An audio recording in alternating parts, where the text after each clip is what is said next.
J'invite tous les jeunes à davantage s'impliquer pour la promotion de la paix.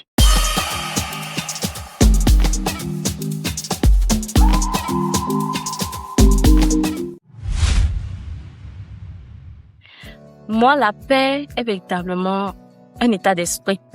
C'est un processus pour mieux vivre en société. Et ça ne peut véritablement être concret qu'en passant par certaines valeurs, notamment la tolérance, le respect, la maîtrise de soi et l'écoute active.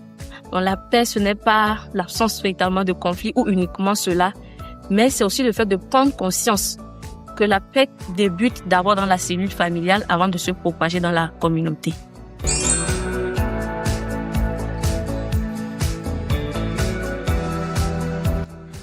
D'abord, je vais donner une petite anecdote.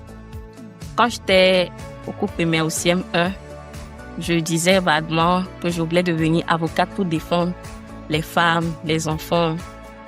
Vraiment prôner pour défendre une cause très noble. Plus tard, en 2020, je me suis intéressée à tout ce qui est lié à la prise de parole en public, au concours d'éloquence. Et j'ai participé à un concours d'éloquence qui traitait d'une thématique, la thématique environnementale. Dans mes recherches, je suis tombée sur une professeure nommée Wangari Maathai. Je vais dire, c'est la première femme à avoir reçu le prix Nobel de la paix. Elle est kenyane et j'ai été impactée positivement par toutes ces actions.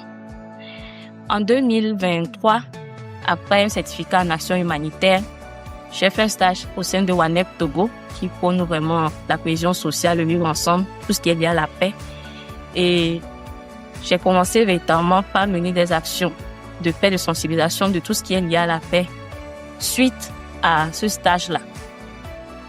Donc, je me suis vraiment intéressée à ces actions de paix pour également avoir un mot à dire dans ma génération. Nous avons plusieurs activités que nous menons. Des sensibilisations, des youth talk, des dialogues. Des dialogues, je vais préciser, dialogues intergénérationnels. Parce que c'est aussi très bien de pouvoir s'inspirer de nos dévanciers.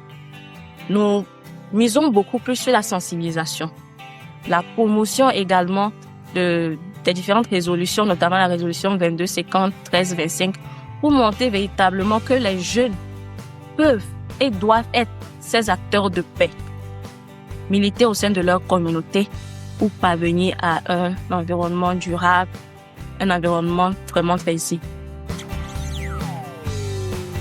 La cible, ce sont notamment les jeunes et toutes ces personnes qui contribuent à la paix.